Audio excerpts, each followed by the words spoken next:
YouTube bayar saya sebulan 175,000 sahaja. Hanya 175,000. Kita keluar. Okey, lagi sekali projek kita gagal. Projek Back to School gagal. Saya terpaksa delete daripada semua sosmed saya. Disebabkan satu pihak ni. Saya dah terlalu banyak kali berlaku, jadi saya terpaksa expose diorang ni. Okey, kau cuba tengok screenshot ni. Okey, dalam video ni dia tunjuk macam government tak keluarkan dana untuk bilik guru tu tukar aircon, tapi Isap bagi dana untuk tukar aircon.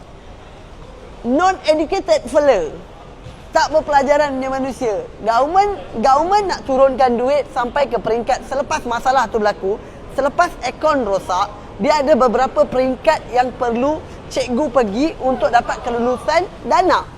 Faham tak? Dia akan ambil, submit dekat JPN. Cikgu akan submit dekat PIBG atau JPN. Tengok dana apa yang dia nak pakai. Nak pakai dana PIBG atau sumbangan orang lain. Ataupun JPN atau KPM. So, proses tu daripada mula permohonan sampai dapat dana tu mungkin akan ambil masa 6 bulan. Itu pun kalau dana tahun lepas ada lagi. Kalau dana dah tak ada, then dia kena tunggu satu lagi dana, which is dalam masa 12 bulan. Faham tak? Proses tu akan berjalan. Apa yang saya tolong untuk sekolah tu adalah dari segi sumbangan saya sendiri. Bukan government tak bagi. Lainlah sekolah tu tak dapat aircon dah 2 tahun, 3 tahun. This is because of time frame, progress. Sama juga dalam company saya. Bukan kerajaan je macam tu. Saya pun macam tu. Tengok pagi tadi. Bukan pagi tadi. Dah dekat 3 bulan. Saya punya staff. Ada satu staff nama Fazila. Dia mohon tengok. Sekejap.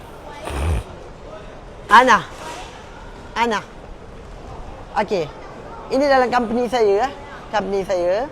Tengok. Dia mohon bajet 101,000 untuk beli komputer baru, equipment baru untuk post production. Saya tak luluskan dah dekat 3 bulan. Tengah go through quality checking, tengah go through perlu tukar sekarang ke tak.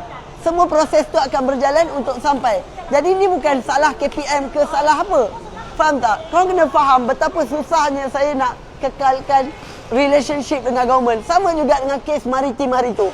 Kes maritim hari tu, kita dah dekat 5 projek dekat Terengganu kita buat tanpa apa-apa masalah. Dan pegawai-pegawai maritim, everyone is very bagus dengan kita. But bila tahu apa yang berlaku, saya pergi cek harga bot tunda dekat situ. Lepas tu ada salah satu daripada ramai-ramai yang saya cek harga, lepas tu saya pilih satu bot tunda yang paling sesuai. Ada di antara yang lain pergi report saya dekat maritim, pergi report saya dekat Jabatan Laut. So benda ni dah berulang banyak kali. Jadi saya nak minta jasa baik untuk, saya nak minta semua orang, siapa yang tengok video ni atau untuk pesanan untuk saya sendiri, kita nak naik dalam hidup bukan dengan jatuhkan seorang lagi.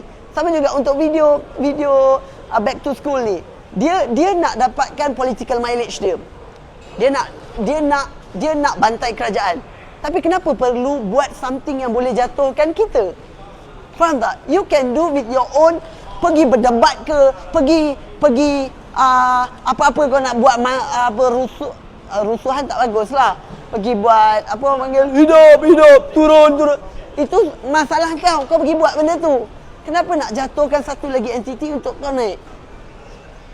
So kita dekat sekarang ni currently kita dekat China. Kita masih lagi dalam projek sebab kali ni target kita adalah untuk bawa nama Malaysia ke peringkat antarabangsa guna entertainment industry ni. Jadi saya takut yang kita akan gagal untuk buat benda tu, because setiap kali kita je projek gagal, dia melambatkan untuk proses untuk kita letupkan karya kita ke peringkat antarabangsa. Secara tidak langsung bawa nama Malaysia ke peringkat antarabangsa. Jadi faham tak? Dengan dalam keadaan dekat China ni, tak boleh nak buka Google, tak boleh nak buka TikTok, tak dapat nak tengok FIV Malaysia. Saya dapat info ni pun daripada office saya pagi tadi. Jadi tolonglah. Macam kita buat projek Back to School tu pun, kita dah proses kebenaran, everything take time lama gila. Kau tengok, untuk proposal everything lebih daripada 30 muka surat. Ini surat kebenaran. Ini surat kebenaran daripada KPM untuk projek kali ni. Lepas tu kebenaran untuk sumbangan, kebenaran untuk sumbangan, akaun tu dan sebagainya. So bila ada satu pihak yang tak bertanggungjawab buat macam ni, benda ni secara tidak langsung memberi nama busuk kepada KPM. Jadi kau rasa lepas ni KPM nak benarkan saya tak untuk buat projek macam tu? Memang tak benar kan? Dia akan terus reject. So sebab tu yang saya tengah fikir sekarang, adakah kita nak sambung lagi projek ni untuk bawa nama Malaysia ke peringkat antarabangsa ataupun stop je projek ni? Because for me, either I buat benda ni ke tak buat benda ni ke, I still make my money. Kau boleh tengok sendiri, saya boleh tunjuk bukti ya. Saya boleh tunjuk bukti. Saya punya setiap satu projek, okey. YouTube bayar saya banyak ni je. Tengok ni.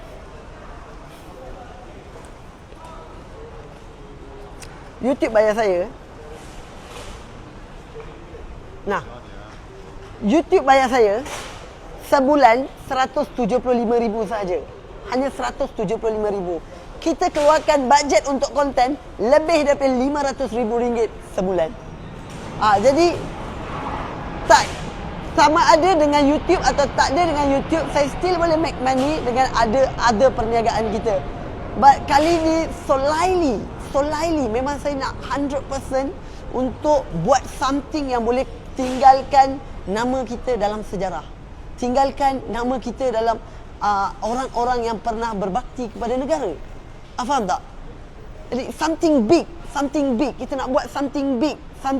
Something yang orang terpenting di abad sekarang. Faham tak?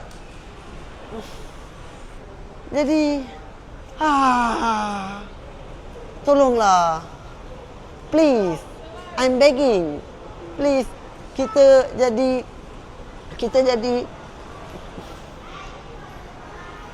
jadilah apa pun. Saya minta je sebaik semua orang untuk